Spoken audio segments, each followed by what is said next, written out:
Bismillah ar-Rahman ar-Rahim.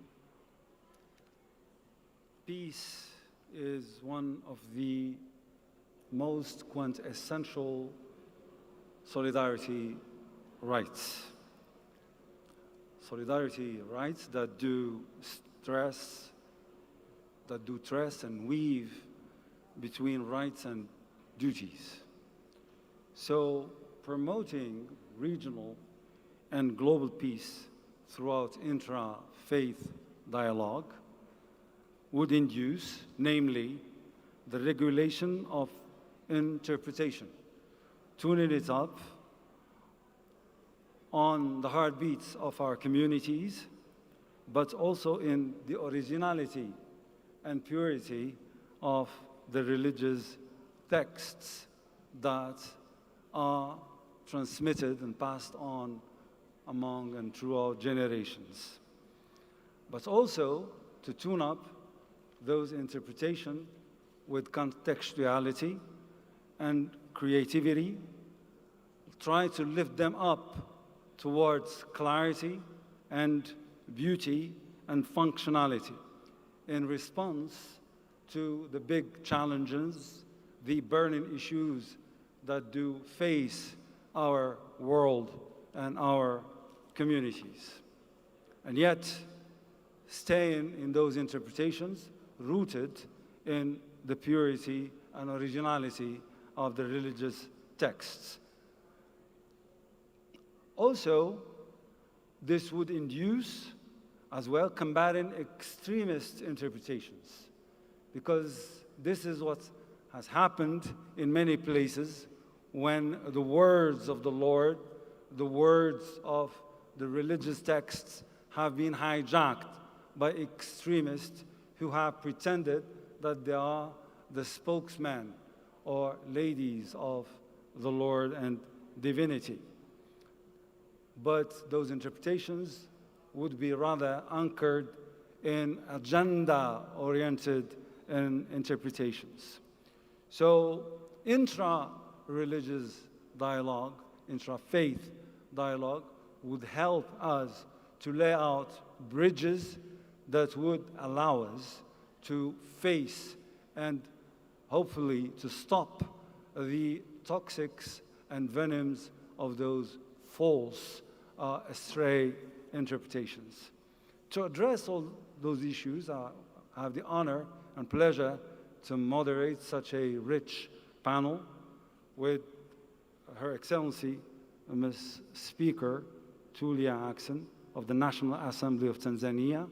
She has degrees in law from the University of Dar es Salaam and a PhD from the University of Cape Town. She is an expert in social security law, labor law, wildlife management laws, trusts, and is also pervading administration of estates law, projects, financing, and mining law. I have also the honor to introduce His Excellency Senator Gareth Ahern, who was elected into the Irish Parliament, Senate, in 2020.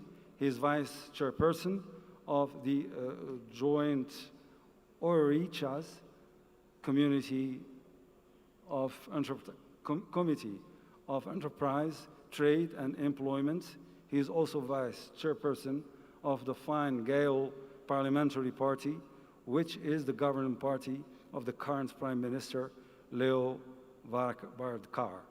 He was previously mayor of his hometown of Clonmel in County Tipperary. I have also the honor to introduce His Excellency Mr. Haidar Al-Khoui, who is the Director of Foreign Relations of Al-Khoui Institute at Najaf. He is also a former Associate Fellow in the Middle East and North Africa program at Chatham House and a Fellow Forward Thinking. His research interests include Middle Eastern history, politics, and Islamic studies, and his areas of expertise are Iraq. I have also the honor to introduce Licia Matamoros, who is a Latin American youth activist for Latin American Catholic Episcopal Council. She is from Costa Rica and studied business administration. She works with the Federation of Students of the UNED and is part of the Latin American and Caribbean Youth Ministry team of the Latin American Episcopal Council.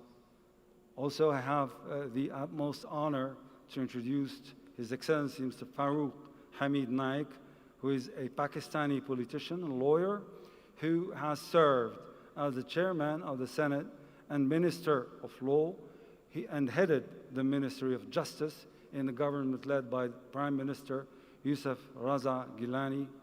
He is a high-ranking member of the Central Committee of the Pakistan People's Party and has been a personal lawyer and legal counselor in the legal cases against Benazir Bhutto and her spouse, Asif Ali Zardari, since 1996. So, in principle, it will be a round of 5 minutes for each panelist, followed by the interaction of the room. Ms. Speaker, the floor is yours, please. Thank you so much, Mr. Moderator. In the interest of time, I stand on all the protocols that you have just observed, but also I'd like to register my delegation's appreciation to the government of Morocco for receiving us in a very good manner. That said, the questions that we are given to us to consider are 4. And because we only have 5 minutes, I will only address 2 and maybe look at the rest during the question and answer session when we will have a discussion with you as all participants. The first one was, why is dialogue within religion so important in the current global climate? It's because we all know about 84% of the global population believes in something or believes in supernatural beings. That being the case, because of the evolution, we have seen developments in so many areas, and this has caused in some of those religions to have different interpretations, even within a particular religion, which is what we are addressing here. Within a particular religion, why should there be conflicts? Because they all believe the same thing. But the thing is, with all the developments that have been taking place, people are more inquisitive, so they read these books, and then sometimes they come up with different interpretations, which they would wish the people in that same religion to understand them. And that's what the moderator was just mentioning here, that there are times when we have, as the world experienced, extremism, because there are people who interpret the same verses that we know, the same beliefs that we have and we share, but because they interpret differently. So at some point, some people would want their new interpretation to be included in this normal way that we are used to, like accepting new norms. But maybe some who will be considered as traditionalists, or they want to stand on the older definitions of religion, they would want those preserved. But the new generation might want certain things to be included. So that is definitely one of the reasons why we need intra-faith dialogue, because in the same faith, you will find people coming up with interpretations that are not necessarily acceptable to everybody. Some would accept the changes, and some may not be able to accept the changes.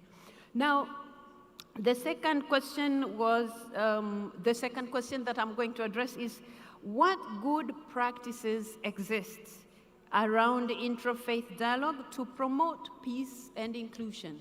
And here I'll be sharing the experience of Tanzania, where I come from. I would like to use this opportunity to recognize the effort that is being taken by Her Excellency Dr. Samia Suluhu Hassan, who is our President of our United Republic of Tanzania. She has been working so hard to ensure that the country is secure, but also is peaceful. How are we doing that?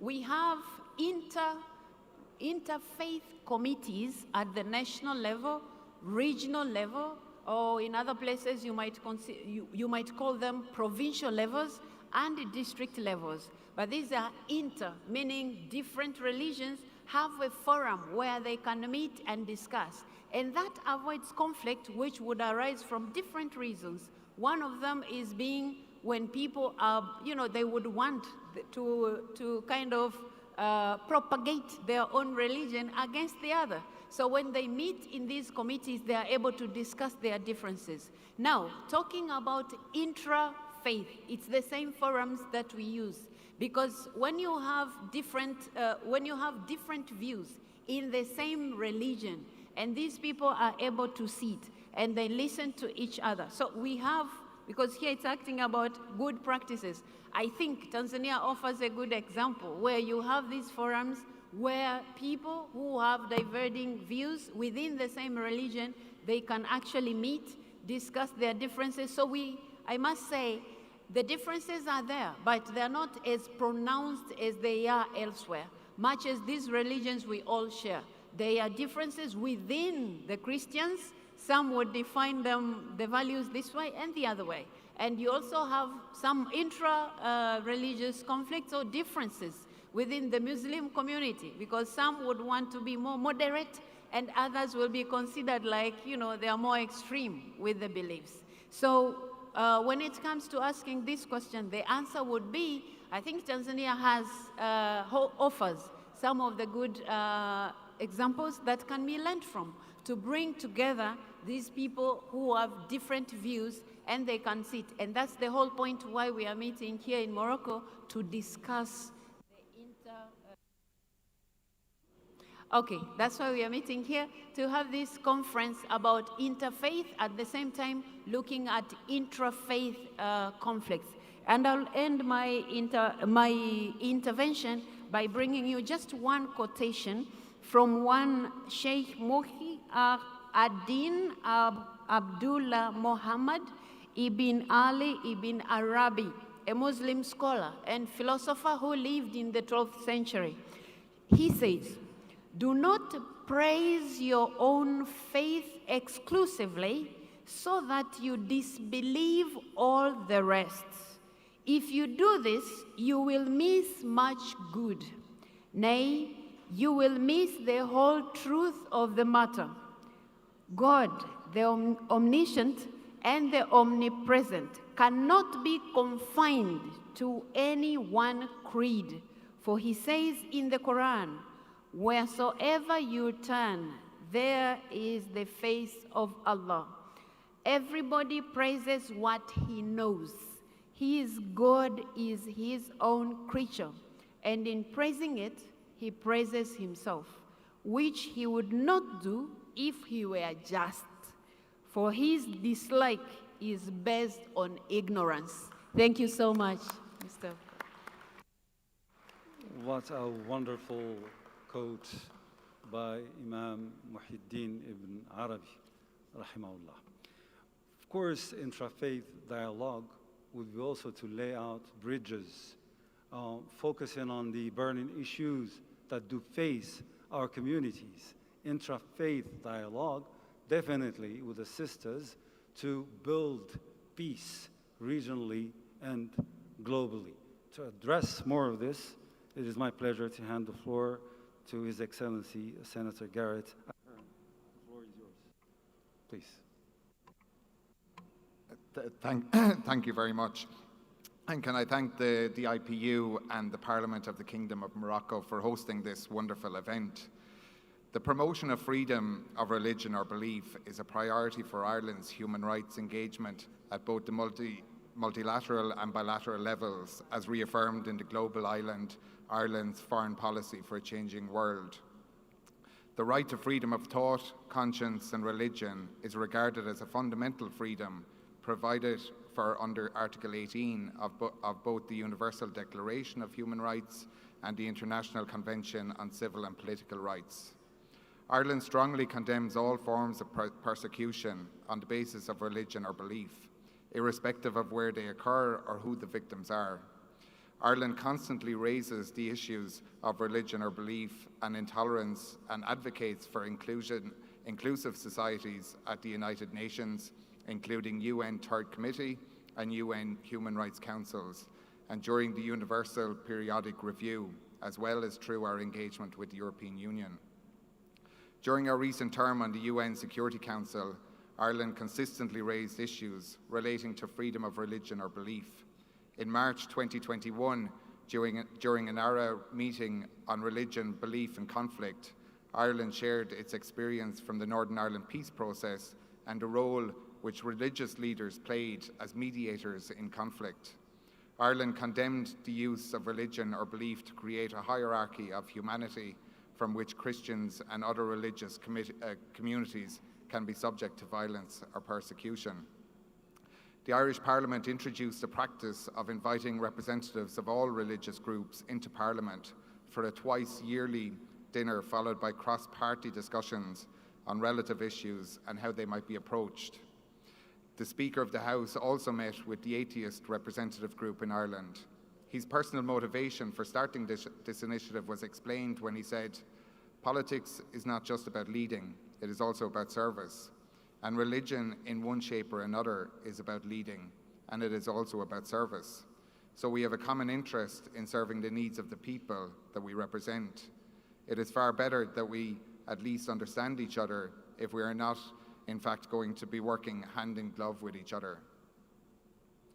At government level, there is a church-state structure dialogue process, which was established in 2005 and forms part of the government's commitment to carry out wide-ranging and inclusive consultation on public policy. In July 2019, a plenary meeting was held with members of the government and representatives of almost 30 different churches, faith communities, and non-congressional organisations. Irish government interfaith activities are focused on the migrant integration strategy. Integration is envisaged as a process which enables migrants to Ireland to participate in Irish society without having to relinquish their own cultural identity. Ireland continues to share its own unique experience of religious conflict on the global stage, including most recently during our membership of the EU Security Council, to reflect on the important contribution that religious leaders have played in securing peace in Northern Ireland. And it's also important to recognise the contribution that both the Irish and British governments have played in that role. And in that regard, I want to just acknowledge the presence of the former Secretary of State of Northern Ireland, Karen Bradley, who's here with us today.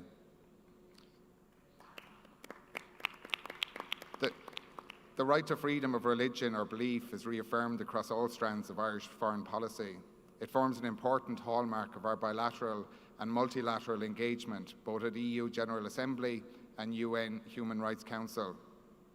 Ireland strongly condemns all forms of religious persecution, no matter where in the world it takes place or who the victims are. We recognise that persons belonging to a religious minority are particularly vulnerable to violence and discrimination on the basis of their religion or belief. States must ensure that religious communities can manifest their right to freedom of religion or belief and to contribute to society openly and on an equal footing. Thank you.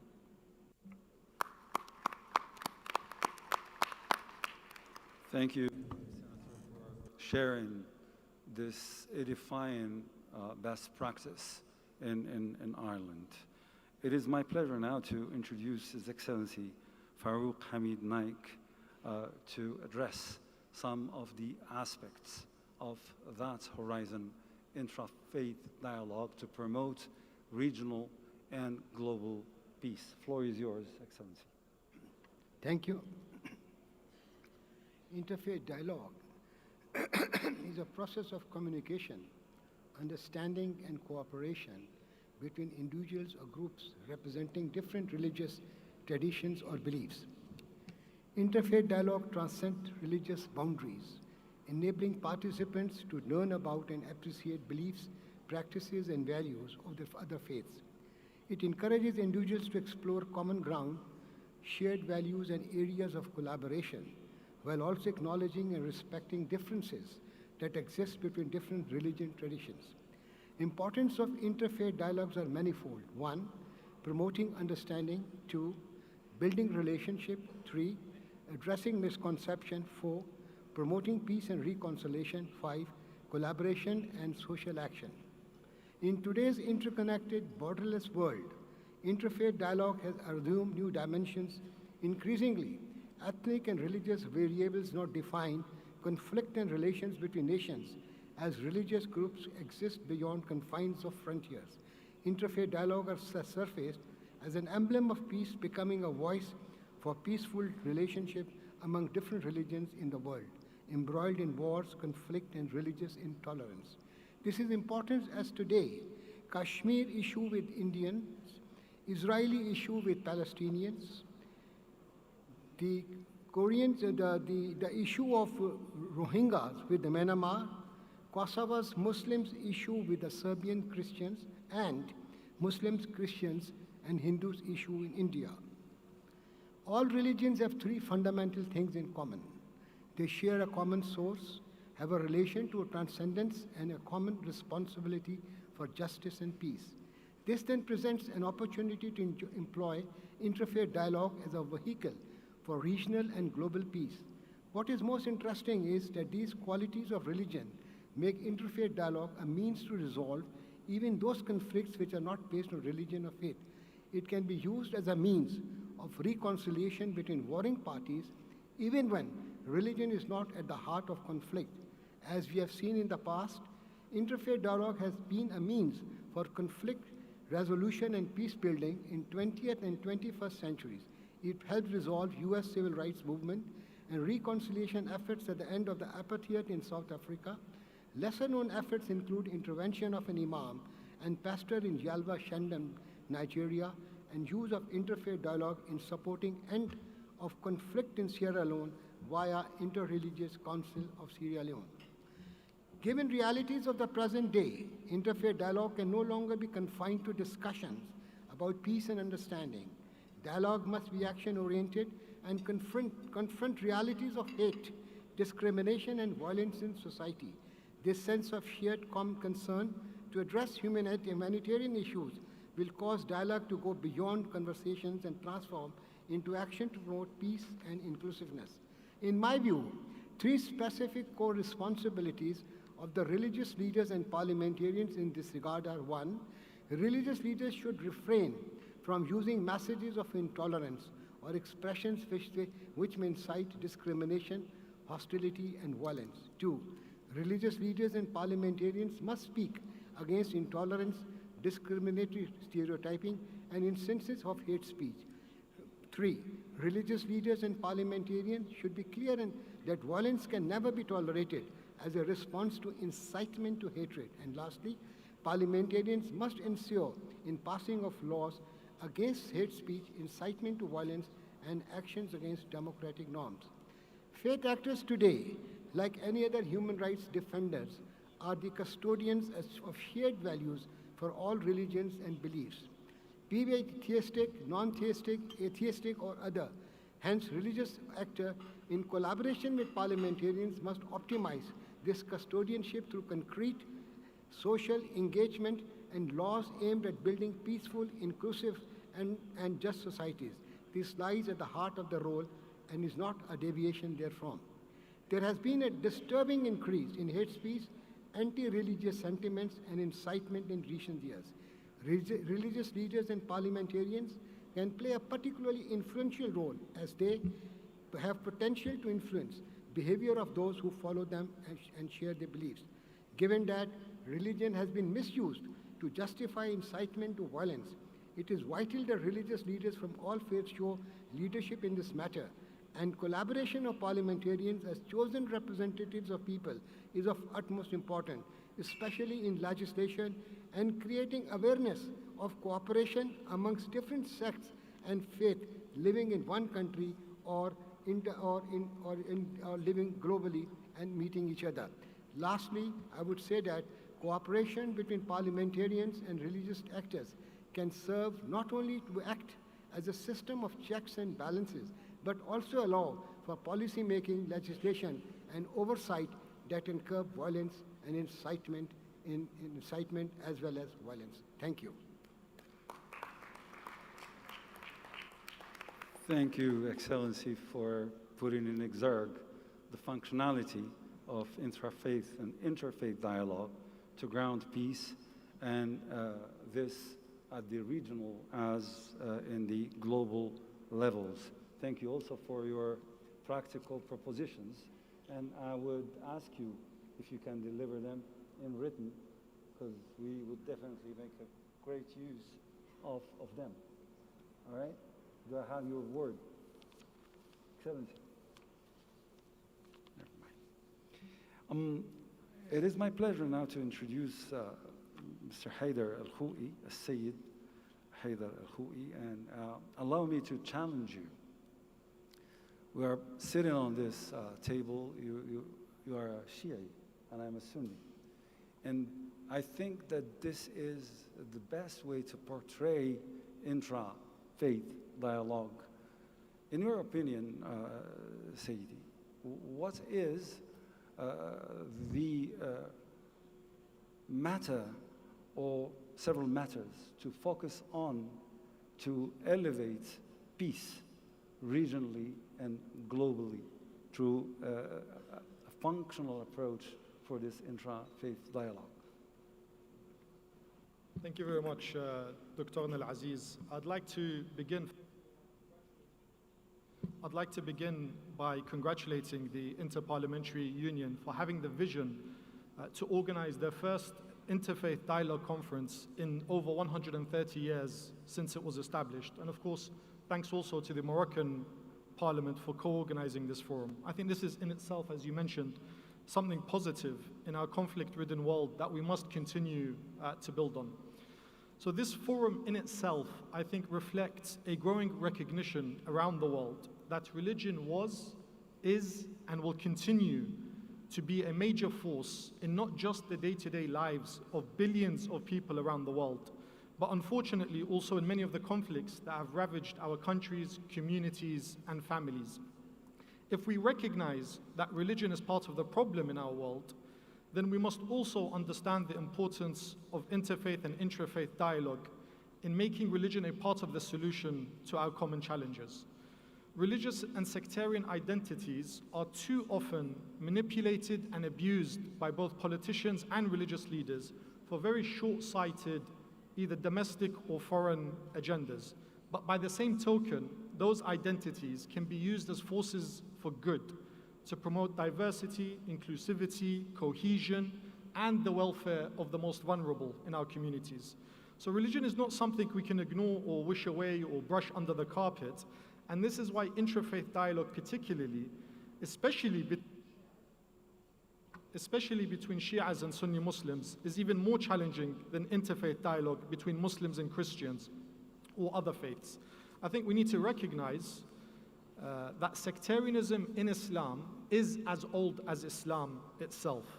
And we need to do much more, both Shi'is and Sunnis, to revisit, reinterpret, and reevaluate our histories, our traditions, and our scriptures to make it that much harder for extremists on both sides to hijack the beautiful religion of Islam. In Iraq, we began our Shi'i-Sunni interfaith dialogue, of course, in the context of US-led regime change in 2003 that turned the tables on a power dynamic and minority rule that had existed for hundreds of years. And this was immediately followed by a very brutal and very bloody civil war that tore at the fabric of Iraqi society. Nonetheless, we felt it was important to reach out, to talk to one another, to better understand each other's fears, hopes, and legitimate grievances. And to say that the first meeting we had was tense is an understatement. We took a group of senior Shia scholars from Najaf, the heartland of Shia Islam. We took them to the Imam Abu Hanifa Mosque in Baghdad, one of the major Sunni mosques in Iraq, to meet with senior Sunni religious scholars. And from the beginning, this interfaith meeting began with tit-for-tat recriminations of the other. One side blamed the Shia for everything that went wrong after 2003, and the other side blamed the Sunnis for everything that went wrong before 2003. So it was a hostile and challenging meeting, but I think it was necessary for both sides to feel safe enough to speak openly with each other, away from the media spotlight and away from the polite formalities that usually define such interfaith and interfaith gatherings, to put everything on the table to be addressed in further visits. And we are actually very proud to note today that what started as an angry meeting between strangers blossomed into friendships, fruitful dialogue, and partnerships. And of course, it took many years to reach this stage, but we recently all came together to publish a book titled Religions and Sects of Iraq, which is an edited volume that gives a brief introduction of the major sects and religions recognized in the Iraqi constitution. And what's unique about this book is that each chapter is written by the representatives and religious establishments of those respective sects and religions. Minority communities, and even the Shia majority in Iraq, have long complained about the discriminatory, stereotypical, and violent consequences when only one side gets to have a monopoly to define who the others are. I'd like to conclude by two practical initiatives the Al-Khoy Institute is working on in Iraq alongside our partners. The first is reforming the education system and turning religious studies, which is only by name religious studies. It's actually just Islam, and it's one version of Islam, and it's exclusionary not just to other Muslims, but of course to other non-Muslims. And it creates an othering. Every class where Islam is taught, the non-Muslims walk out of the classroom. We don't want to remove religion altogether from the schools, but we want to change, instead of teaching just Islam and just one version of Islam, we want to focus on the universal values that are found across the sects and religions in Iraq. And this will end the othering of each other and create better understanding amongst our children. And we also have to recognize most Iraqis, myself included, is ignorance of the other, and of the other, particularly the minority communities. And it was only ISIS and the genocide and the brutality of ISIS that actually made a lot of Iraqis wake up to realize that we are all in the same boat and we're all suffering from the same extremism. The second, and I'll finish with this, and this is slightly harder and it involves legislation, is to criminalize sectarianism. To my knowledge, the Sultanate of Oman is the only country in the Middle East and North Africa which explicitly criminalizes sectarianism and sectarian hatreds. Of course, across the region, we have already legislation in place, against hate speech and extremism, but Oman is the only country which specifically legislates and makes sectarianism illegal. And of course, this is something that needs a wide-scale legislative effort, and I think here the Interparliamentary Union is perfectly placed to lead. Thank you very much. Thank you for living up to the challenge. Thank you for raising the fact that it is not about scholastic, knowledgeable, and canonic approaches, putting in exerg differences, but rather extracting and sharing functional, propositional forces of our respective convictions.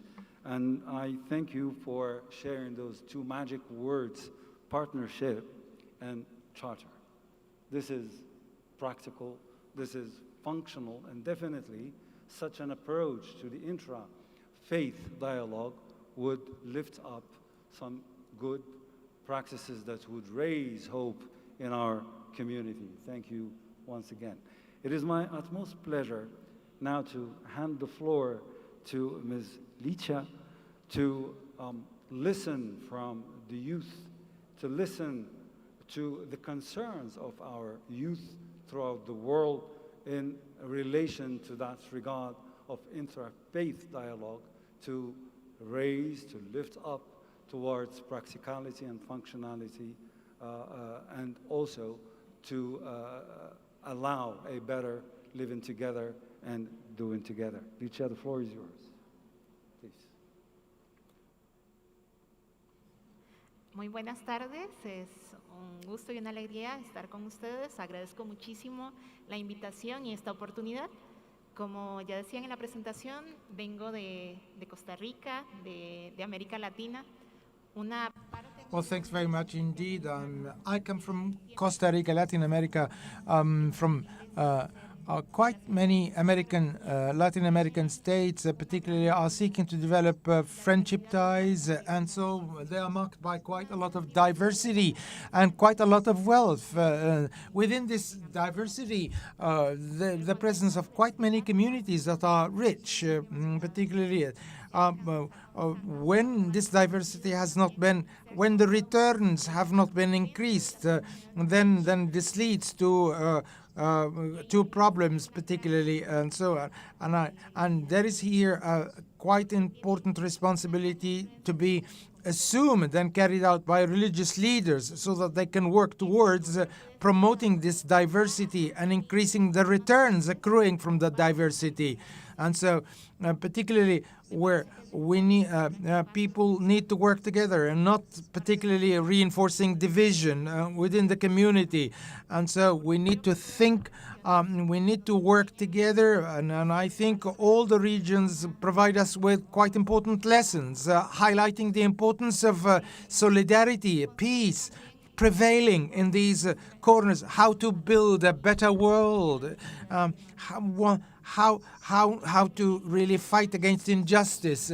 And I think our communities, our religious communities need to work together hand in hand, hand in glove, as was said, because we are part and parcel of the population, the grassroots population. So we know our territory better than anyone else. We know our needs better than anyone else. And starting from on the basis of our relevant experience and starting from our creed and belief, we can really create pathways in order to achieve the goals. There are good examples from Latin America to be emulated, quite beautiful initiatives that were born under a context marked by religion within the same community or within the same creed, and particularly in the case of projects, to promote the environment, enhance the protection of the environment, and provide healthcare to the community of youth. It's quite important that we speak about things as they are, a reality check, so to speak.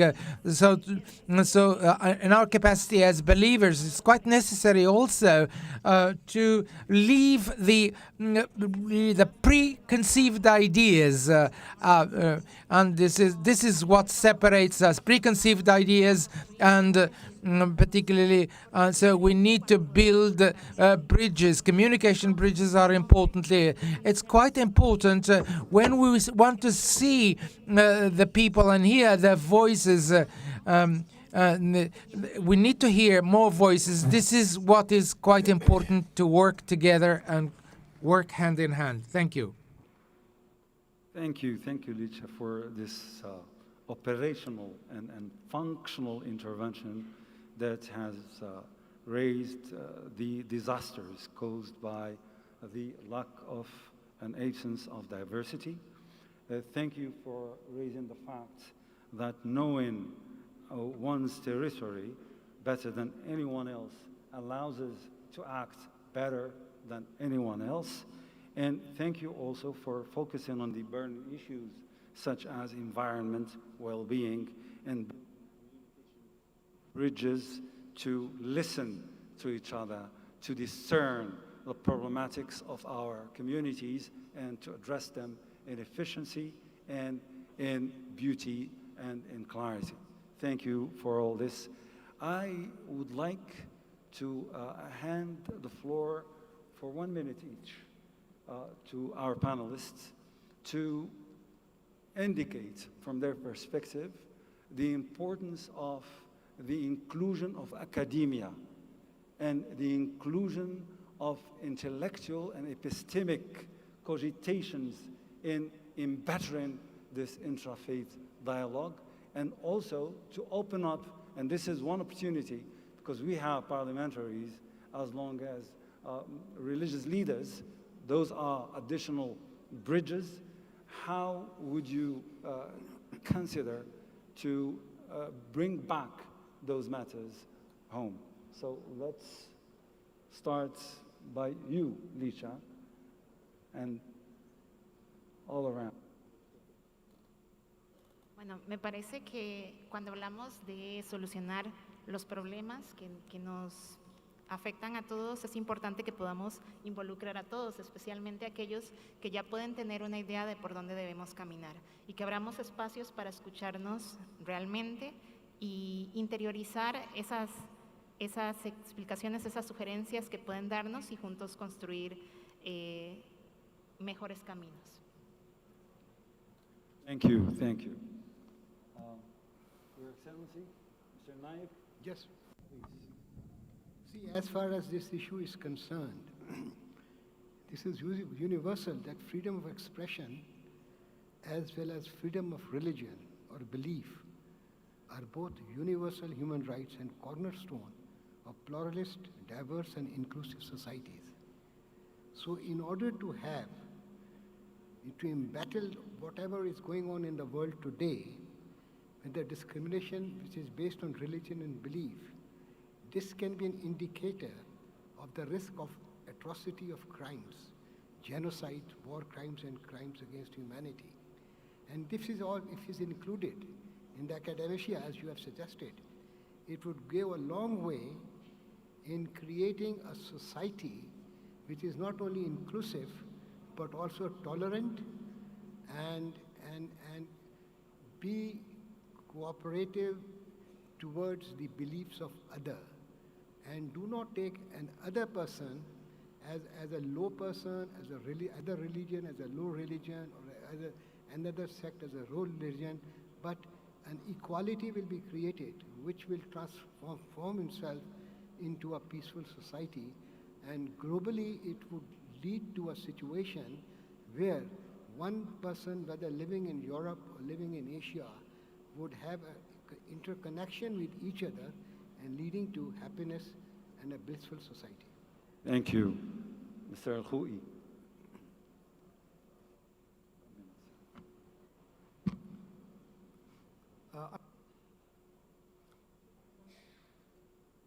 Academic participation is key, and we actually, when we take delegations of scholars, let's say from Najaf to Ramadi or Mosul or Tikrit, we deliberately include professors and academics alongside the religious leaders, because often the secular academics and religious leaders in all countries in our region don't get along with each other.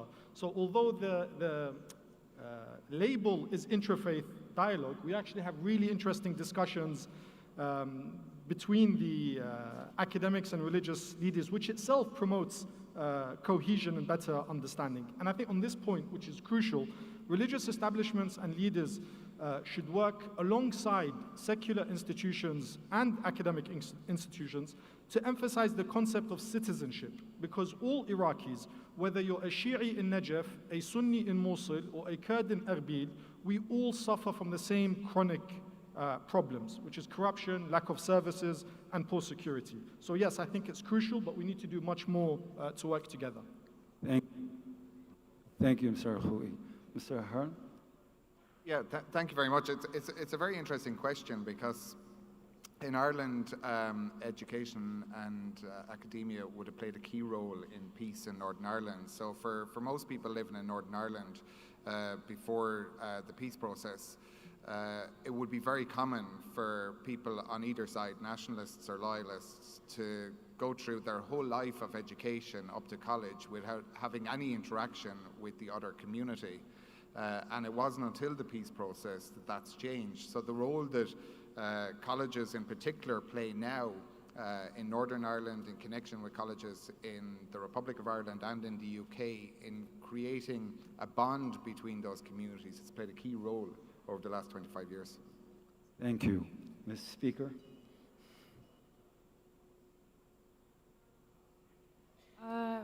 Well, I think I agree with the rest of the panelists that it's important to involve the academia in these issues because they are part of the society. But I think we have to be more cautious because you also have academics who are believers and some of them are non-believers. So you might find that some of them, their researchers are actually very good in solving the conflicts between different sects of the same religion, depending on which sect they come from. So they might also come up with researchers that support their theories. And in that case, then you will find that the academia is participating in polarizing the society than bringing them together. So I think generally it's important to involve them, but one would have to be careful of what exactly do they want from the academia, because the academia is equally, it's not a homogeneous society. There are some believers and there are some who are not. And so their researches also depends on what it is that they want to achieve. So one would have to be careful, but I agree that it's important to involve them as part of the community. Thank you. Thank you. And this is why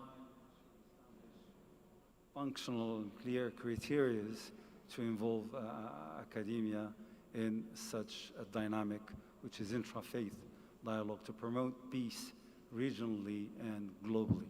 Thank you very much. We have over 22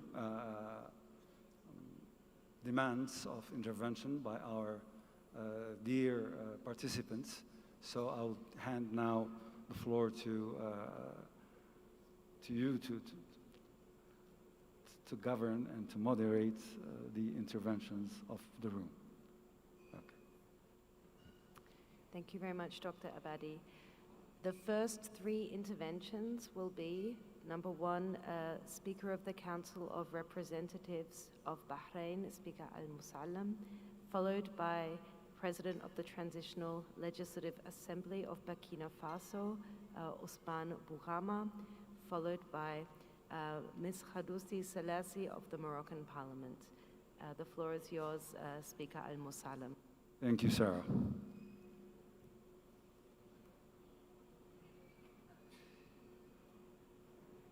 أصحاب السعادة السيدات والسادة الحضور الكرام أن تعزيز السلام الإقليمي والعالمي. Consolidating peace is quite an important topic, and particularly it's quite sensitive, particularly investing in the concept of peace, particularly really via interfaith dialogue is quite important and will be quite an important element and will contribute to establish peace and develop and prosperity. Ladies and gentlemen, the government of Bahrain, under the leadership of His Majesty the King Mohammed bin Isa Al Khalifa, the King of Bahrain, really with the support of His Royal Highness Al Khalifa, the heir to the throne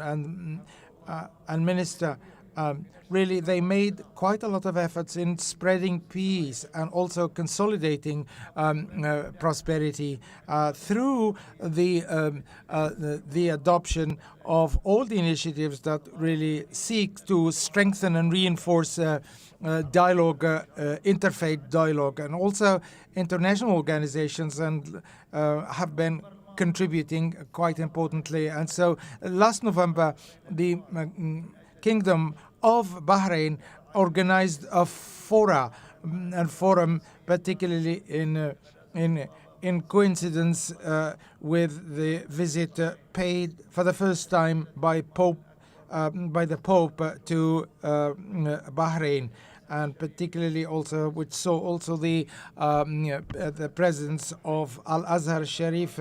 There are quite a number of initiatives that have been made in order to establish peace and consolidate peace.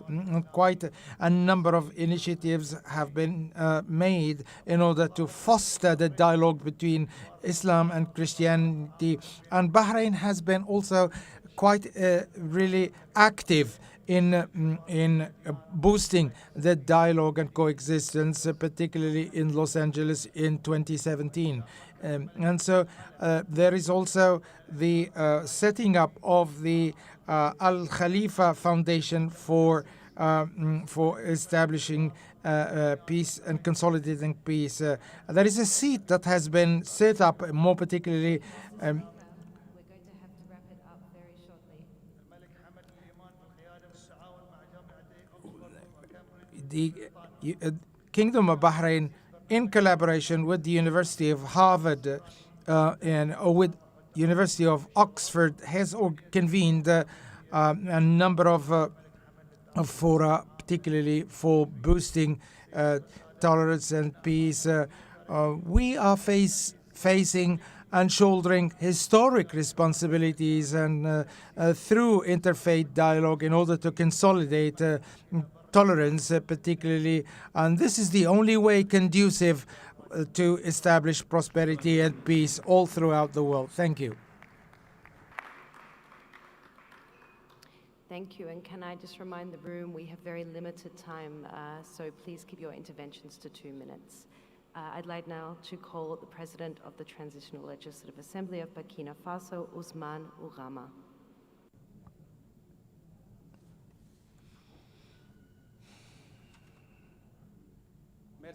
Well, thanks very much indeed, dear facilitator, for giving me the floor.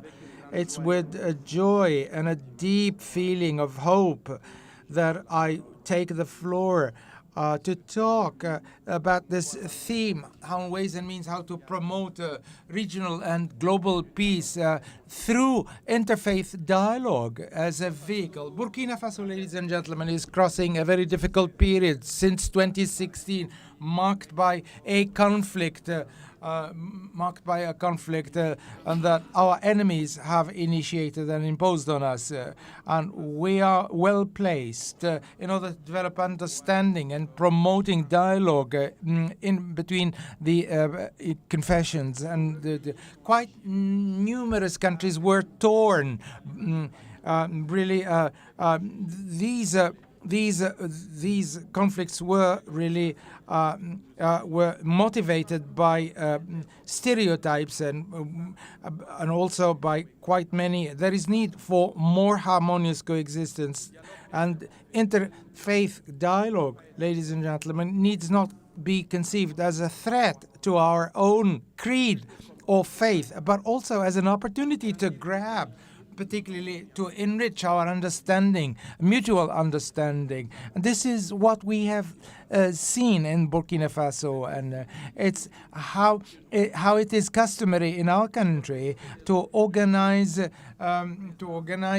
celebrations and invite priests and imams during the Ramadan, and particularly during the prayer of Ramadan and the Tabaski, the Feast of the Lamb. It's within the same vein of ideas that the imams meet with their Christian counterparts to celebrate the Christmas and Pâques. To conclude, the Prophet Muhammad, peace and he, then Jesus, the son of Nazareth, and plus could really our ancestors help us move along the lines whereby we consolidate peace and prosperity of the world. Thank you.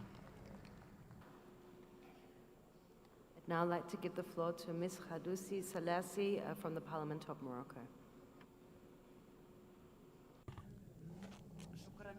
Well, thanks very much indeed, Madam the Facilitator. I would like to stop a moment, particularly on two concepts. The interpretation concept, then particularly interpretation is quite an important way to bring closer the meaning, particularly with regard to the reality on the ground. Particularly, we need to focus on the condition sine qua non on how ways and means how to preserve the text. The concept to deal is dialogue.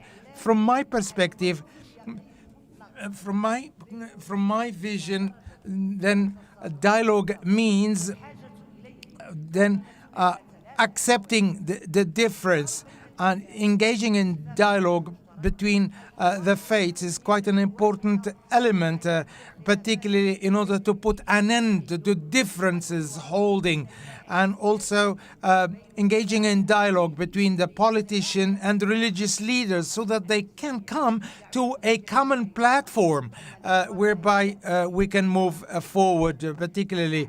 So dialogue is quite important because we recognize through dialogue, we recognize our differences. And so quite many of our philosophers have been able to convey these ideas,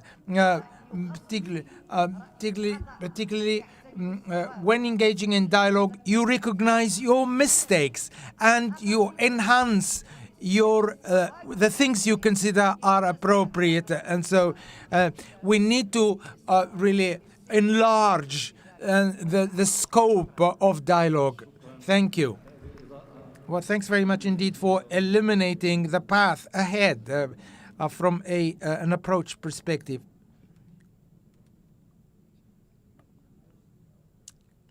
Gentleman is saying another round. Three speakers are going to be Ambassador Andrea Benzo, Special Envoy for the Protection of Religious Freedom and for Interfaith Dialogue of Italy, followed by Ms. Haida Nurdin Sidi, Deputy Speaker of the Assembly of the Union of Comoros, followed by Mr. Dan Luz, Member of the Knesset for Israel. Ambassador Benzo, you have the floor. Can you hear me? Can you hear me? Yes, we can. Interfaith dialogue is primarily a means to promote mutual understanding and knowledge among people with different religious or belief affiliations. This is how we should look at interfaith dialogue in the first place, rather than a mere outreach activity. If we consider that negative stereotyping, scapegoating, and hate speech are drivers of religious discrimination and even persecution, then we can fully realize the importance of knowledge as a tool to promote reform by countering these dangerous phenomena. Parliaments, governments, and international organizations should direct their convening power towards religious actors precisely to this aim. Interfaith and intrafaith dialogue and cooperation are a universal pattern that can be applied to any field, from environment protection to education, from poverty eradication to women and youth empowerment, and contrary to conventional wisdom, mainly to non-religious issues. In Italy, we are committed to strengthen our interaction with religious or belief actors with a view to sharing good practices and seizing opportunities for cooperation both across faiths and within faiths. We engage with them regularly, both at home and abroad, on a wide array of issues of common interest. In light of its cultural and historical legacy, Italy has always recognized the role of religious actors not only in the spiritual domain, but also in the broader social context. Along with our international partners, we are willing to foster new forms of partnership between secular and religious actors with the aim to advance a positive agenda. We believe that the promotion of an open dialogue between governments and religious communities on an equal footing and based on mutual respect and autonomy is an essential step in the pursuit of stability and prosperity. Thank you. Thank you very much indeed. Ms. Haida Nurdin, City of Comoros, please.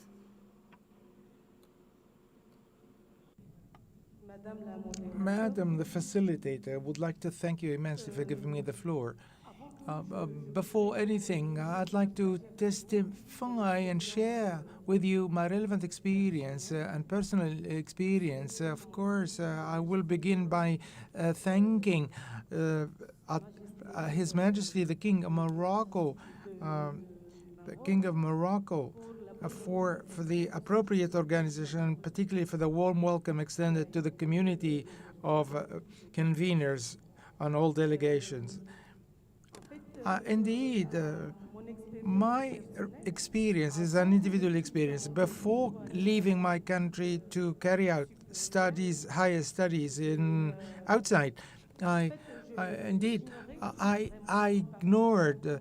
I didn't know how to live with other religious communities, and this is the reason why I'd like to laud this platform, because it's quite important from my perspective that everybody learn something, to get to know the other religions, existing religions, so that we develop understanding and develop a joint vision. As I said, before going to the university, I knew nothing about other religions, but I carried out my studies in a country whereby with a Christian dominance, and this is how I was able to learn to be informed, or I learned I learned how to what was taking place with the Christians. I've learned to live with them, and this is how I was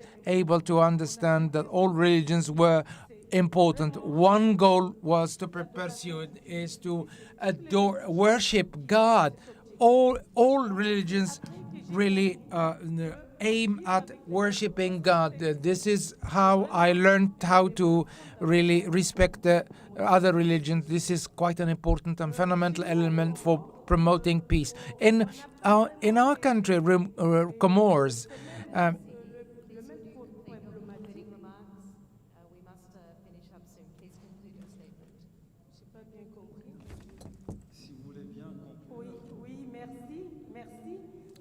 thank you.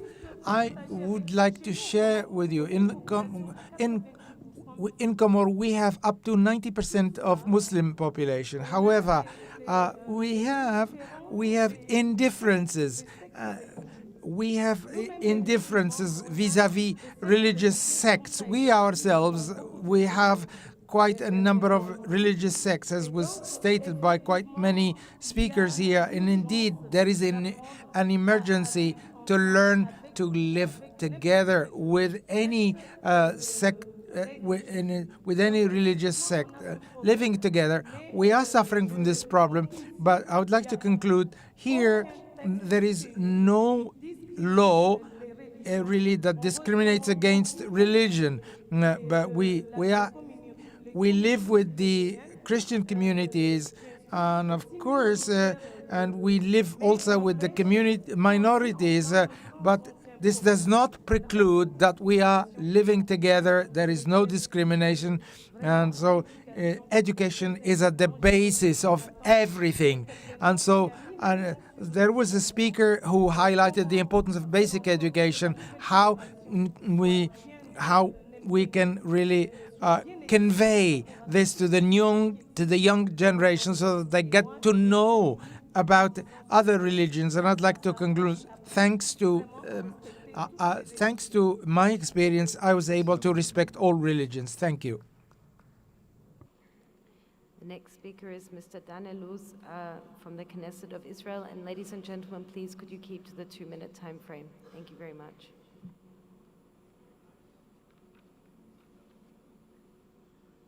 Can you hear me? Yes. Ladies and gentlemen, mesdames et messieurs, shalom, salam, and peace to all. Today, I stand before you as an Israeli, a Jew, and a child of Abraham. I also stand before you as the chairman of the Abraham Accords Caucus in the Israeli Knesset. We are meeting in Marrakesh within a Morocco that embraced the Abraham Accords. This is a powerful testament to our shared commitment to peace. The Abraham Accords demonstrate that peace can bloom in even the most arid soils. And this is not just any peace. It's a peace that unites us and carries the promise of prosperity. Israel, my beloved homeland, is at the heart of this extraordinary transformation. We reach out to others in friendship, weaving a vibrant tapestry of shared prosperity, trade, cultural exchange, and human connection. Our newfound peace goes beyond the material benefits we reap from it. It is anchored in shared values and mutual respect for our differences. As a proud Israeli, I stand before you today in Morocco, a proud Arab country, as living evidence of the peace that we can achieve when we focus on our common bonds. As we look to the future, Let us not just tolerate, but rather cherish our unique national identities while also acknowledging the heritage that unites us. From the historic city of Marrakesh, I invite nations from across the world to embrace the spirit of the Abraham Accords. Let us spread the message of peace and unity far and wide, extending the invitation to more nations to join us. Every person in this room has the power to influence their government, to guide them towards the path of peace. I urge you to call on them to be on the right side of history. Our door in Israel remains open for peace as we hope more countries join the Abraham Accords. The peace we sow today will be the world our children inherit. Let us give them a world of understanding, prosperity, and harmony. Thank you. Shalom, salam, and peace to all. Thank you. Thank you, Mr. Representative. The next three speakers will be Mr. Chinbhai Pandya of the South Asian Institute of Peace and Reconciliation in India, Ms. Elinar Varadanyan, a member of the National Assembly of Armenia, and then His Eminence, the Metropolitan Emmanuel, the Elder of Chalcedon, a member of the Board of Directors of Kaisid. Dr. Chinbhai Pandya, you have the floor. Thanks a lot, Sarah. Good afternoon to everyone, and my respectful pranams from India. I haven't written any statement, so I'm going to speak from my heart. I'm scheduled to speak tomorrow, so I was contemplating whether I should speak today or I shouldn't. But then I decided to bring two important issues for the attention of the House. I'm trained as a psychiatrist, so I would like to bring an important element of the consciousness into the discussion, because I believe that everything that I have been hearing from this morning till now, they all are resulting as a calamity of the consciousness. And the reason I use the word consciousness is because, you know, all the problems that we talked about, their solutions are there and everyone is aware of them. But when we try to find the solutions, we tend to focus too much on the external measures, changing the law, changing the regulation, changing the acts, changing the statutes. They are important. I'm not denying their importance, but they cannot solely bring a change unless there is a change in the way we think and address these issues.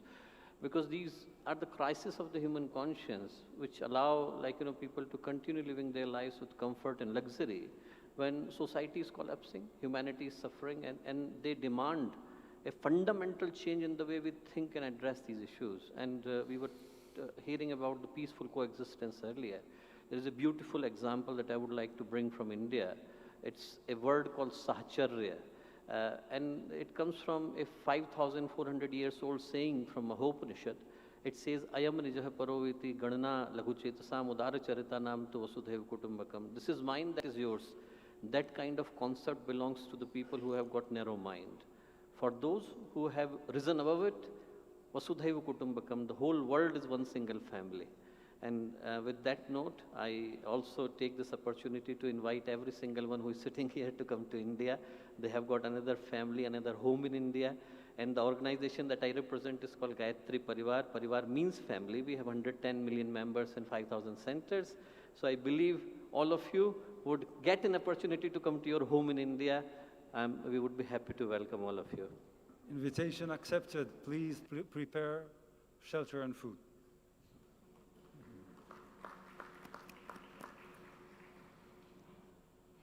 Now I'd like to call to the floor Ms. Elena Varadanyan of Armenia. Thank you.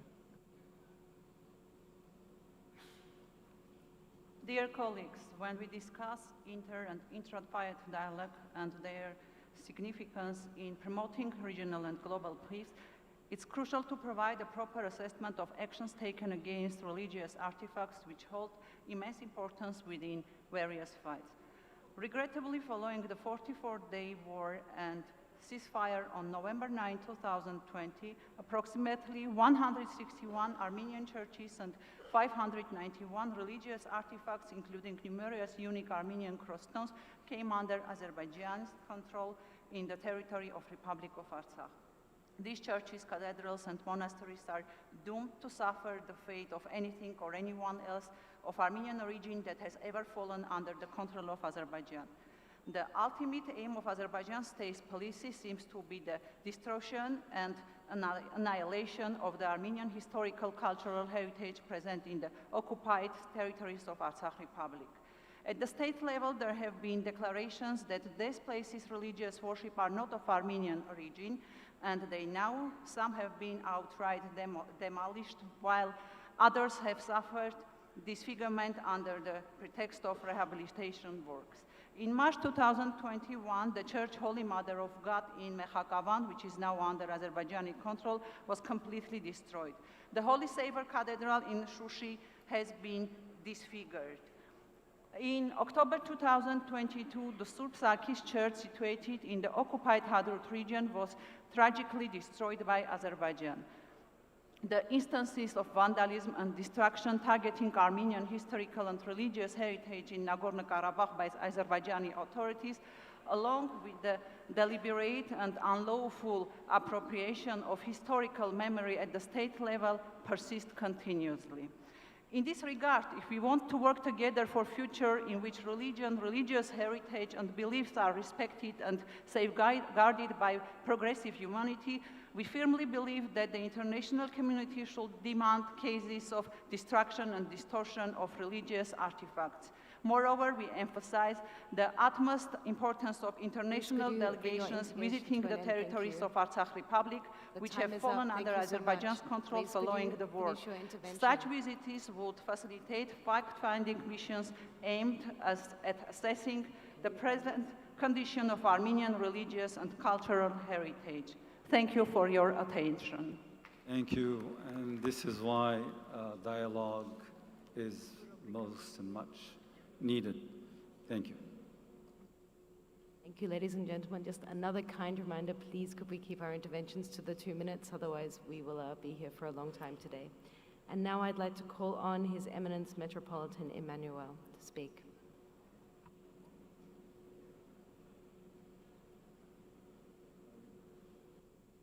So, Metropolitan Emmanuel, are you in the room? Okay, so pass on.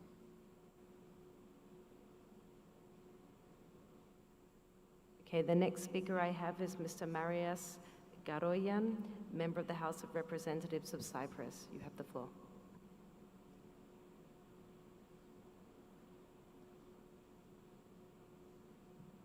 You in the room? No. So I would give then the floor to the panelists to interact with what they've heard. 1 minute each. So start from right to left.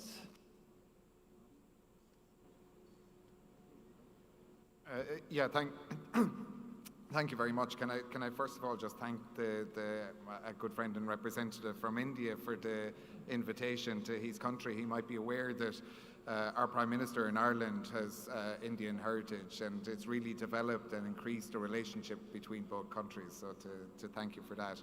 I think in most contributions, what we see is a belief in further dialogue and what that can do in terms of creating common ground. In Ireland, the only way that we could create peace in Ireland was through dialogue through interfaith dialogue and political dialogue. And that's what created peace in Northern Ireland, and most importantly, that's actually what's maintained it going forward. It was only last April that we celebrated 25 years of peace on the island of Ireland. And it's through that type of dialogue, I think, is an example to other countries of how to achieve that.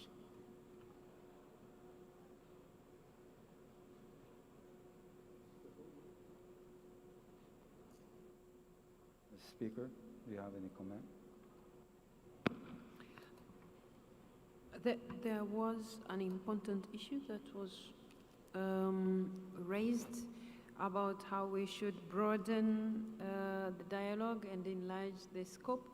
I think that's very important, but maybe we link it with what our colleague, I think from Comoro, was talking about learning about other religions.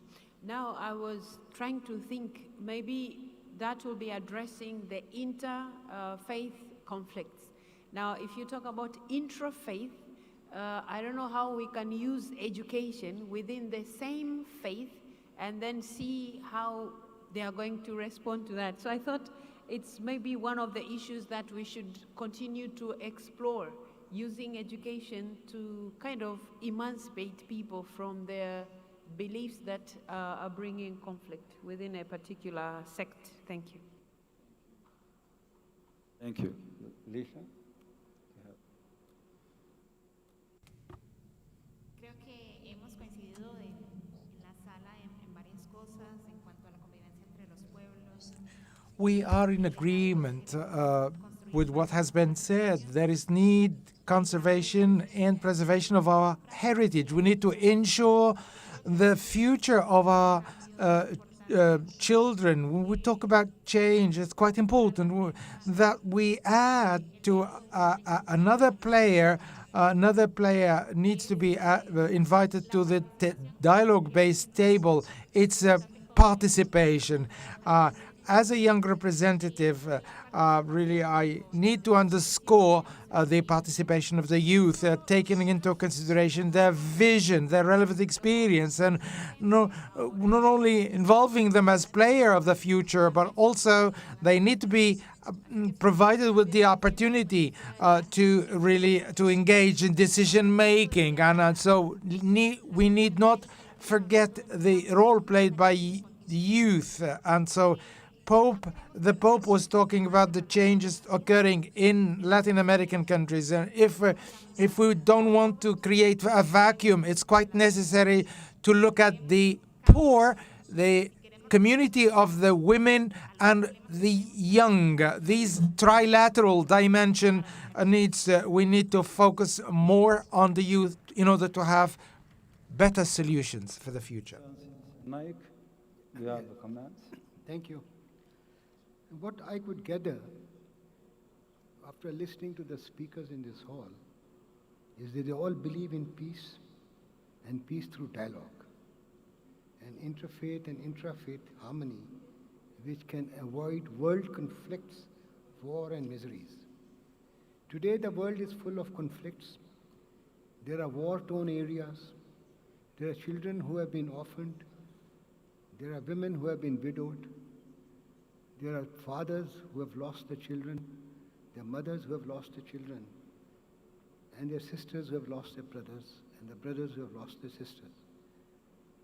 What can we do about it? I think we should sit down and think about it in a very, very deep manner. Like there's a deep state as far as the intelligence is concerned. I think we as parliamentarians, we as religious leaders, have got to sit down and take out an action. All the world bodies have failed today to bring peace in this world. And I believe, and I think so, I may be wrong in it, that in order to achieve a peace and harmony in the world, the religious leaders have got to take first step in this matter. They are the one who will change the destiny of the nations. They are the one who will change the thoughts of the people living in various parts of the world. And if they can combine, if some organization is created, having religious leaders of all faiths, maybe they are Buddhists, they are Christians, they are Buddhists, they are Jewish, they are Muslims, all faiths, and sit with the representatives of the government heads and the representative of the parliament and come to an understanding that religion should not be the cause of any war in the future. I think the world would be a better place to live in. Thank you. Thank you, and thank you for merging reality and hope in those words of wisdom. Now I suggest that we take another round of interventions before giving the floor once again to the panelists to interact. Thank you very much. The next three speakers are going to be Mr. Bishoy Fakhri, patron of St. Anthony's Cathedral for Coptic Orthodox Church, followed by Ms. Miriam Bon Klanjik, member of the National Assembly for Slovenia, followed by Mr. Mohamed Hossein El-Zoghbi, president of the Muslim Associations of Brazil, FAMBRAS. Bishoy Fakhri, you have the floor, please.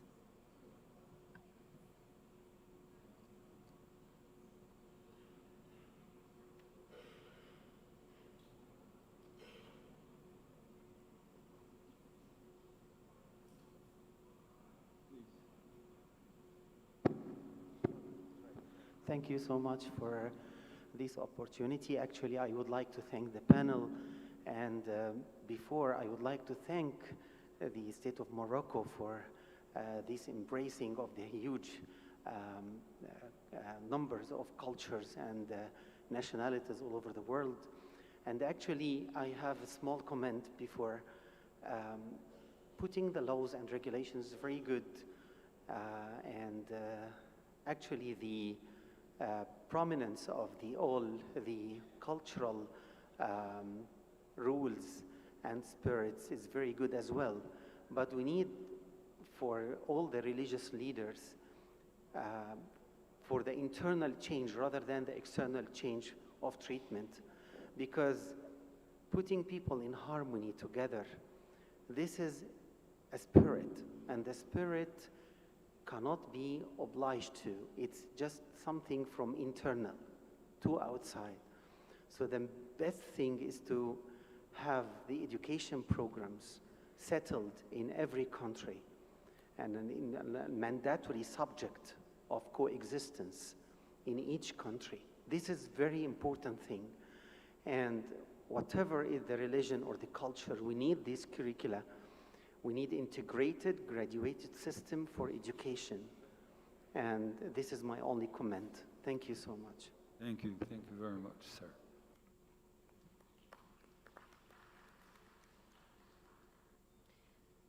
I'd now like to call Ms. Miriam Bon-Klanjek, member of the National Assembly of Slovenia. Thank you. You have the floor.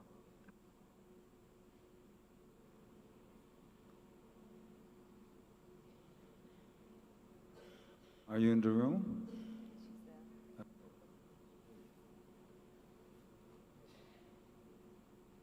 If your microphone's not working, maybe move to the one next to you. It works? It's okay? Yes. Okay. Ladies and gentlemen, a harmonious relationship between the state and religious communities, it doesn't work.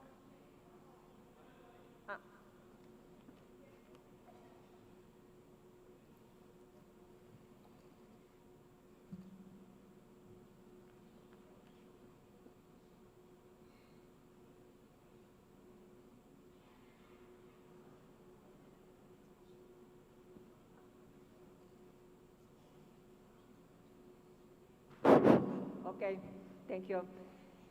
Ladies and gentlemen, a harmonious relationship between the state and the religious communities is indeed one of the goals of any democratic country. It can easily be regarded as a long-term investment into enhanced relations within society and peaceful coexistence among citizens. Religious freedom is thus a fundamental human right enshrined not only in the Slovenian constitution, but also in various international human rights treaties and declarations to which Slovenia is a party. The primary mission of religious communities is to promote spirituality and uphold human dignity in both private and public spheres, striving for meaningful existence within the realm of faith. Slovenia presently has 59 officially registered churches and religious communities. The country recognizes the significance of interfaith dialogue as a means to foster unity by putting respect and understanding of diverse perspectives at the forefront, strengthen social cohesion, and promote inclusivity. So, various governmental working bodies have been established to provide an additional institution forms of dialogue between the government and the religious communities. Nestled in the heart of Europe, Slovenia also lies at the crossroads between the Slavic, Germanic, and Romance cultures, where conflict prevention and fostering mutual understanding and respect are of the utmost importance. This has become even more relevant with the war in Ukraine, a tragedy both for Ukraine and Europe as a whole. Thank you. Thank you. Thank you very much. I now give the floor to Mr. Mohammed Hussein El-Zoghbi, of the President of Muslim Associations of Brazil, FAMBRAS. You have the floor.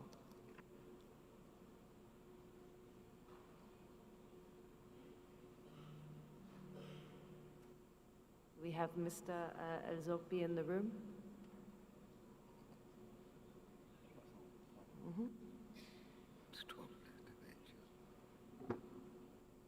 The next three speakers are going to be, firstly, Ms. Karen Bradley, Member of the House of Commons of the United Kingdom, followed by Mr. Alfonso Santiago, Director of the School of Politics, Government and International Relations in Argentina, followed by Mr. Sayed Mahmoud Nabavian, Member of the Islamic Parliament of Iran. Karen Bradley, you have the floor, please. It is an honour to be at this first Parliamentary Conference on Interfaith Dialogue. The IPU shows once again its global leadership in holding this event by recognising that we won't find solutions to global problems unless we accept that no one person, political philosophy, nation, region or faith has the answers.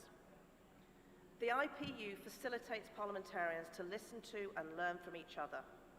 We see that the issues faced by those we represent are not unique, and they look to us, their political leaders, for solutions. But we are not the only people they look to. They look to their religious leaders to find explanations and give them the strength to face those problems. As the concept note for the general debate says, religion and belief are infused into the fabric of all societies. So as parliamentarians, we must work with faith leaders to reach those in need. In my constituency, it is the faith groups that find a roof for the homeless, that feed those in crisis, and that look after the refugees we welcome, in particular those displaced Ukrainians who are not safe at home. It is far too easy for leaders to preach the politics of division. Spreading fear and reinforcing stereotypes is popular. Telling people what they want to hear is easy and may well get you elected, but that is not leadership. I want to reinforce the points made by Senator Ahern about the Northern Ireland peace process and thank him for his kind words. Interfaith dialogue was an essential part of the political process. It was faith groups that pushed the political leaders to do the right thing. They gave the politicians the cover they needed to make the compromises required. So we must be united in our shared endeavour to solve the problems we all face. If we all look in the same direction, it is easier to call out those that would prefer division and conflict. And that way, we will find the solutions we all desire. Thank you. Thank you very much indeed. I now give the floor to Mr. Alfonso Santiago of Argentina. Dr. Santiago.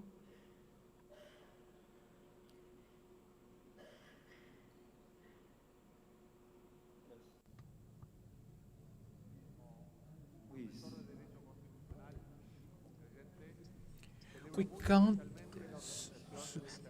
I'd like to congratulate the conveners of this assembly for this important meeting, so that the political leaders and religious leaders can get together and exchange in most beautiful city of Marrakesh, and particularly, which is a testimony of the possibility of engaging in a coexistence, particularly of the people from different creeds. From a historical point, this is an unprecedented fact that we have here the various representatives of various creeds, so that we can wage a collective reflection to a joint coexistence. And I want to make two small-scale comments, taken into consideration the Abu Dhabi Declaration on Peace and Coexistence, particularly signed by Pope Francois and the Emir of. This is quite an important document that will help us in the building of this coexistence between the academic world, political world, and the religious world. Particularly, this dates back to 2019, can be an excellent point of departure And also, I'd like to put forth a following point. There need to be a declaration or a convention on interfaith dialogue, particularly.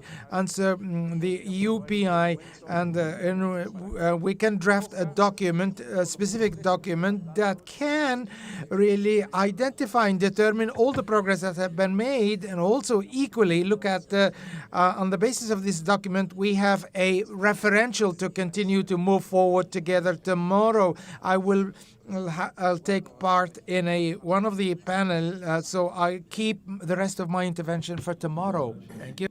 Yeah. I now call to the floor Mr. Sayed Mahmoud Nabavian, member of the Islamic Parliament of Iran. آقای نبویان خواهیم بود برای سخنرانی ایشون.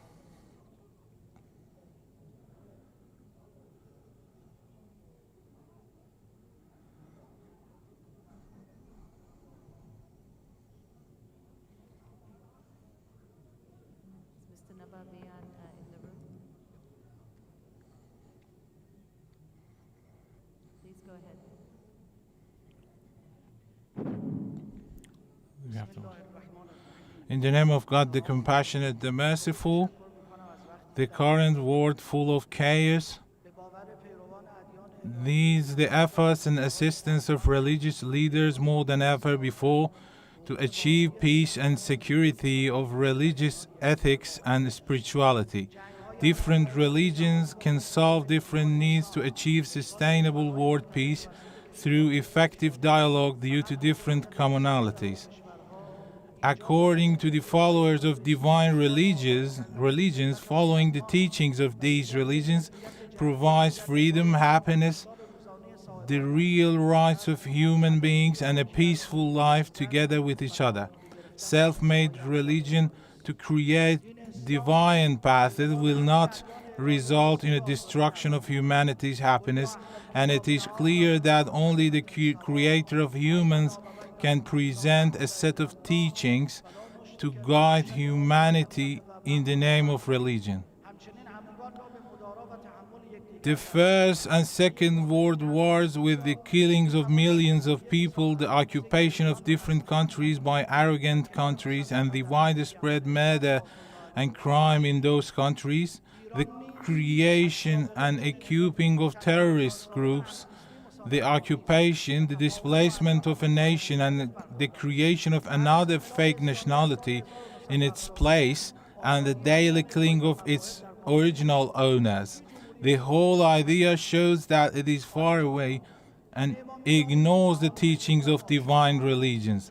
According to divine religions, the life of a human being is so important that, for example, the Holy Quran says that killing of one person is equal to killing all.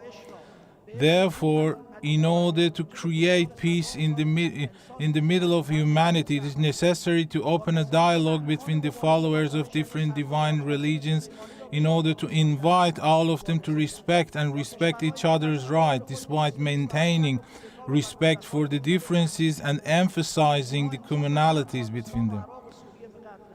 Unfortunately, today we are witnessing that with the guidance of certain centers in the world, the worst kind of violence, which often appears with political motives, take place in the name of religion, and religious people are introduced as promoters of violence in public opinion. While religion is inherently for peace and tranquility, and violence is in conflict with the existential nature of religions that are messengers of peace and tranquility. Thank you.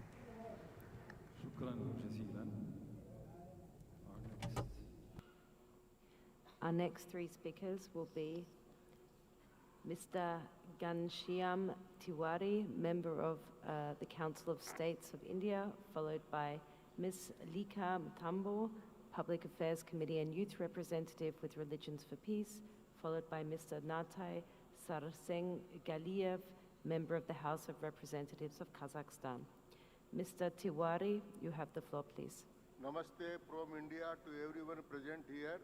India is a country of diverse faiths and cultures, a living testament of the peaceful coexistence of multiple religious We are a beacon of hope that demonstrates how love and mutual respect can bind together a multitude of faiths harmoniously. This has been possible by establishing a strong infra-faith mechanism built at the grassroots level in the society. In our societies, there are many such forms where issues are raised and addressed religiously, prayer meetings, panchayats, election meetings. There is therefore a deep-rooted involvement by the local authorities who keep a healthy relationship with the infra-faith leaders. Let me take this opportunity to also respond to the panelist from Pakistan who has chosen to misuse this august platform to propagate false and malicious propaganda against my country. The Union territories of Jammu and Kashmir and Ladakh were, are and will always remain an integral part of India, and Pakistan has no locus standi to pronounce on matters that are integral of India, including Indian territories under Pakistan's illegal and forcible occupation. The panelists also mentioned about situation of minorities in India with its own record of dismal treatment of minorities communities. Pakistan would be well advised to first set its house in order.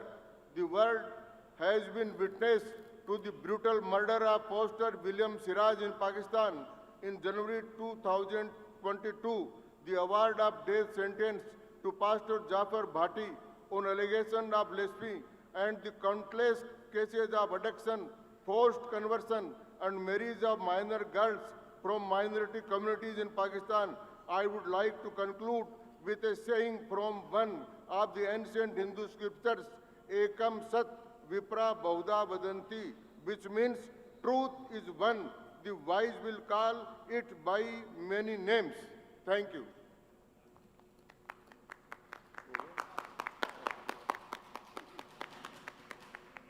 The next speaker is Ms. Lika Matambo, Youth Representative for Religions for Peace. Please go ahead. Thank you very much. Just one more important detail that is missing. I am from Malawi. Well, my intervention is that this panel has talked about the importance of fostering intra-religious dialogue. It is very important. What I would like to add is that I think on an individual level, we also have a responsibility. We have to teach the common human values that are important to all of us. We have to teach about love. We have to teach about nonviolence, right action, truth.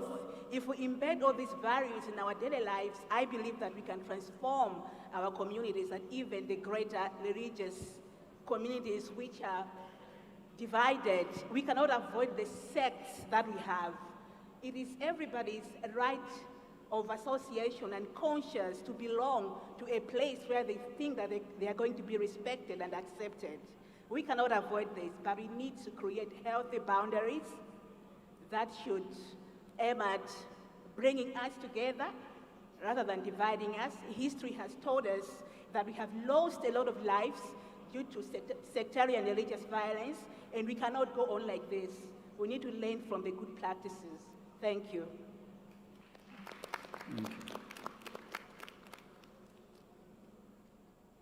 Next speaker. The next speaker is going to be Mr. Naratai Sarasing Galiev, member of the House of Representatives of Kazakhstan. You have the floor, please. Құрметті парламентшілер, діни бірлестік өкілдері және конференцияға қатысушылар.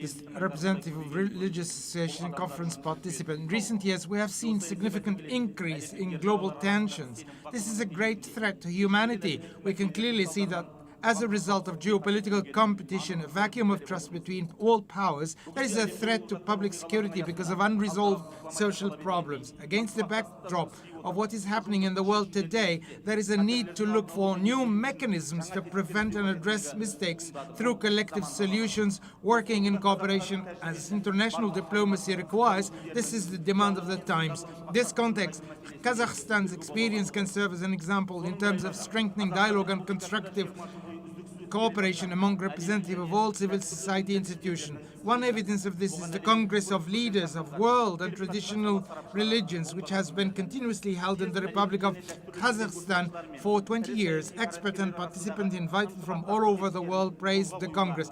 The Congress will facilitate the establishment of cooperation mechanisms between the leaders of world and traditional religions and major political figures. In this way, they are able to exchange views with each other face to face. In addition, during the Congress, specialists will exchange experiences, have the opportunity to develop new ideas using the rich spiritual heritage of religions and the common historical experience of countries to create a harmonious, safe environment for humanity.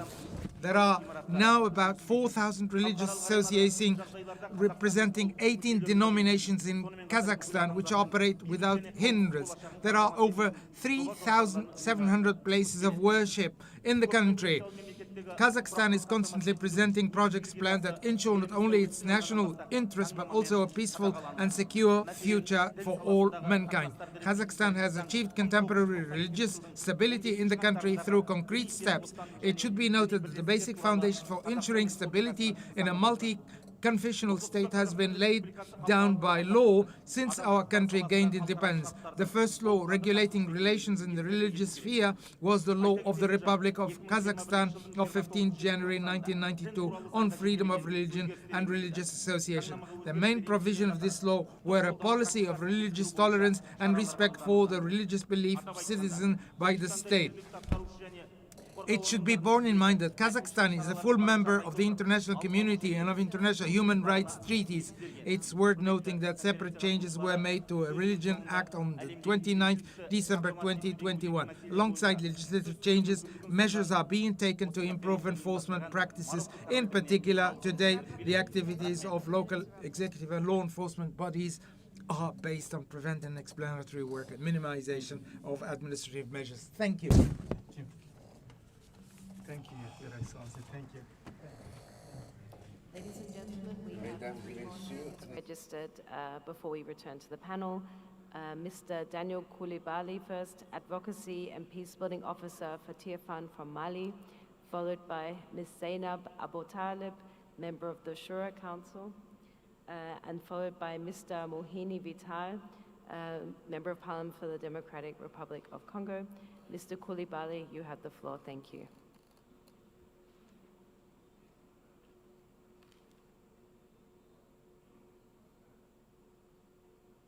Mr. Koulibaly, I think in the room? He's not. Il n'est pas dans la. Ms. Zainab Abu Talib, are you in the room, please? You have the floor. Yes. Hello. Oui. Bismillah, Bonjour. alhamdulillah. Sorry. Je vais intervenir demain. Je laisse mon intervention pour la. So I leave it until tomorrow. I'll leave it until my presentation is for tomorrow. Well, thanks very much indeed, Mr. Koulibaly. Shall I start or? Please, yes. Okay, I lost 4 minutes or 5 minutes. بسم الله الحمد لله والصلاة والسلام على رسول الله. أيها الحضور الكرام أتباع الأديان أحيي الجميع بتحية الإسلام. السلام عليكم ورحمة الله. Good morning to you. Thanks are extended to the conveners of UPI of this conference and to the government of Morocco, dear attendee, the Kingdom of Saudi Arabia, on the basis of its role in the Arab and Islamic world, provides quite a lot of important to boosting peace and cooperation among the creeds, and so particularly the role played by Saudi Arabia. It supports international organizations to consolidate peace and dialogue among the creeds, and also the Saudi Arabia really through the initiative of His Royal Highness really organized and convened quite an important conference on the culture, particularly which saw as a conclusion to set up quite a number of things. Quite many forums have been organized, particularly the Kingdom of Saudi Arabia organized quite a number of conferences, particularly so Saudi Arabia calls upon for dialogue, more particularly among the peoples and the communities of the world. In order, Saudi Arabia is doing all it can, leaving no stone unturned in order to fight against poverty. God in the Quran said, we created you tribes and territories. So peace is quite important. And so God said, we created you from tribes and territory. Those true believers are those who are really enjoy a high and lofty position with God. The reinforcing legislation to boost peace and stability is quite important. And so the protection of the communities from the fake news and the bad mass media particularly. And God created man and women in order to get to know each other. And so I'd like to thank you. Our final intervention today is from Mr. Mohini Vital, Member of Parliament of the Democratic Republic of Congo. You have the floor, please.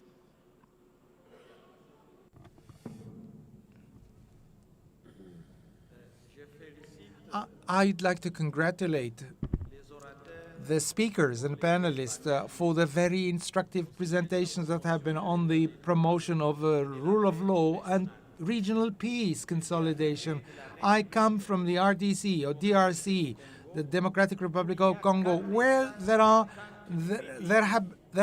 450 tribes that have really been in coexistence for a number of years. The dialogue, interfaith dialogue, helps immensely in the preservation of lives and sparing lives, and contributes to the promotion and cohabitation, peaceful cohabitation. And the religions have gone even further, because the religious leaders initiate a political dialogue within our communities, and this dialogue have been successful in our country. Allow me, the honorable panelists, to say that we from the DRC really we accuse the state, the rule of law. There are quite a number of responsibilities. There are a number of Congolese who are dead, and really inside the DRC, and at the same time, we are today victims of our aggressor, the Rwandan neighbor. But then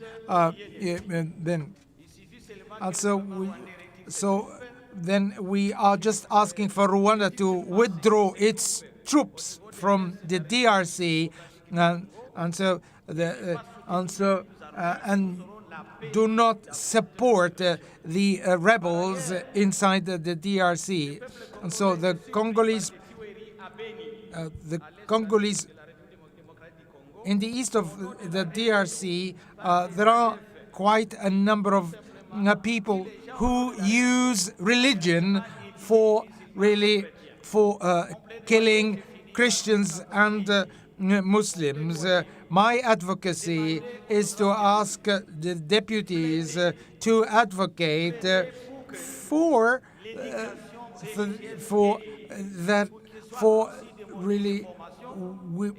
the provision of religious education right from the maternal schools, secondary education, and even in the university. This is the thing I wanted to share with you.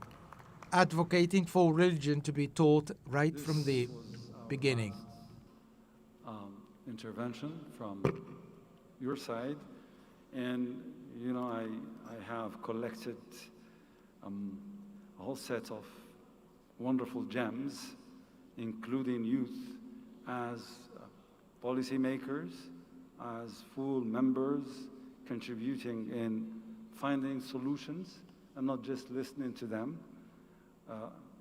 to education and revisiting those programs of education under this perspective of dialogue to find solutions, long-term investments that would definitely generate return on investment, so it's not vain. Parliamentarians should work together along with religious leaders to bring relief to those in need. That's functional. To write a joint document between religious leaders and parliamentarians to address those matters, addressing trauma and sitting calmly in face of those traumas and trying to see clearly within them in order to cure them, reconnecting with our vulnerabilities and being conscious of those vulnerabilities, disconnecting with shame, feeling responsibility, teaching common values, common human values, integrating civil society's representatives to this intra-faith dialogue to find better solutions, the cruciality of security and stability for the elevation of well-being for the citizens of the world, the importance and cruciality also of the rule of law in our world, re-establishing memory. Those are wonderful gems that we would very much conserve in our propositions and recommendations. I will now once again ask our panelists to interact. I would start from you, Senator Naik. Please, the floor is yours. See, as I've already said, and I'm advocating once again for a peaceful dialogue in order to resolve the issue.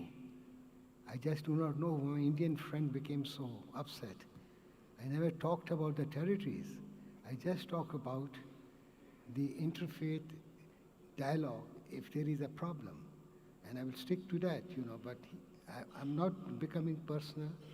I'm not talking about the territories. I'm not talking about the countries. I'm only talking about the religion. Religion, whether you're a Muslim, whether you're a Hindu, whether you're a Christian, whether you're Jewish, if somebody misbehaves with you, if somebody exploits you, that should not be done. That is what all I have to say. So I will request my friend to take it easy and believe in dialogue, interfaith dialogue, to create peace in this in the world. Thank you. Licha, final word. Me parece que muy buenas prácticas e iniciativas. It seems to me that we have been able to determine good practices to be emulated, particularly within our own religious community. But these initiatives and good practices are not very well known, unfortunately. It's quite important that they be disseminated, there be fora in order to disseminate so that we take the values of these religious communities. And so we are not part of the problem, but we are also part of the solution. Thank you. Thank you so much. 2 points. The first one relates to a point that was raised by, I think it was Karen from UK, about political leaders preaching divisions. And I think probably that's the reason why we need dialogue, so that those who preach divisions, we should bring them to books if need be, because then they are actually fueling conflict within the society. And so involving all the groups would probably help. I want to think that way. The second point that I wanted to make is a point that was raised by, I think, Alfonso, about the respect for each other. And I think the respect should not just be between religions, and it should also be within the religion. So how, even if the other person wants to interpret their belief to God in a particular way, maybe the other one shouldn't be offended. And if they are, then that's why we are preaching dialogue. They should sit down and then get to understand each other. And I agree with the intervener from Malawi who talked about teaching about values. And I think once we get to that point, that everybody matters, everybody's opinion matters, especially in matters of faith, because those are matters of the heart. So it's me believing, why would you have issues with me? So because of that, then I think it underscores the importance of having dialogue, to sit down and then talk about the differences. Thank you, Mr. Moderator. Thank you very much, and to thank people for their contributions. It's very thoughtful, and in particular to the Right Honourable Karen Bradley. And I think you're right. I think Northern Ireland is the best example across the world of how interfaith relationships and government relationships can better society in a region. And it was incredibly hard to achieve that at the time between both governments and both communities, and it's even harder to maintain it, actually. And I think that's important. The people who created peace in Ireland, the people who are maintaining it weren't there then, but they hold the same values, which are the values that are based on the Good Friday Agreement. And I think it's very fitting today to actually finish on a quotation from one of those leaders that created peace in Northern Ireland. It was a gentleman called John Hume, who was the leader of the SDLP, and about 6 months after peace was found in Northern Ireland, he received the Nobel Peace Prize with the late David Trimble from the DUP. But when he spoke receiving the prize, he spoke about difference and peace, and I think it's very fitting for today to say what he said. He said, "Difference is the essence of humanity. Difference is an accident of birth, and it should therefore never be the source of hatred or conflict. The answer to difference is to respect it. Therein lies a most fundamental principle of peace, respect for diversity." Thank you. Thank you. Indeed. Thank you, Doctor. Just two very brief remarks as far as interfaith dialogue is concerned. We have beautiful and positive examples of brotherhood in Iraq, even during the darkest days of brutality and violence. After the rise of ISIS in Iraq, internally displaced Sunni families who fled their cities were welcomed with open arms in Shia-dominated cities by not just the people, but the religious establishment in Najaf, led by Grand Ayatollah Sistani. And Najaf also worked closely with the Yazidi community to help return back young Yazidi girls to their families after they were taken as slaves by ISIS. And these efforts were recognized by His Holiness Pope Francis when he visited Iraq and made the detour to Najaf only to meet Ayatollah Sistani.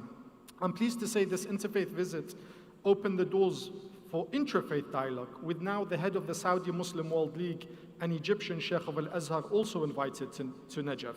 And we hope to see them in Iraq soon, including, of course, yourself, Dr. Al-Abadi, and the Muhammadiyya League of Scholars here in Morocco. You're most welcome in Najaf.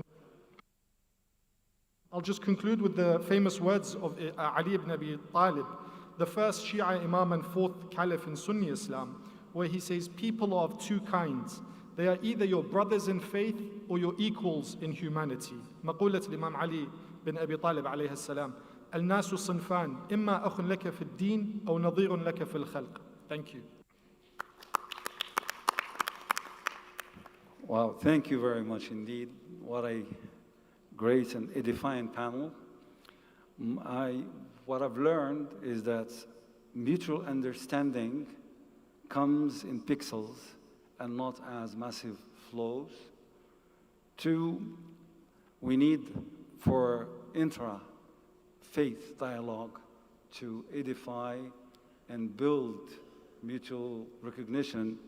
We need the patience of the farmers and not just the speed of the hunters. 3, we need coordination platforms structured to be inclusive and skillful, credible follow-up and moderation. We need a great professional reporting capabilities that would allow us to harvest and harness all the wisdom around in those regards. Also, we need people who would bring the word to the international platforms keenly and would be following it sustainably and not just occasionally. Thank you very much indeed for your contributions. Thank you for enlightenments. And it was my utmost honor to be part of such a panel. Thank you very much.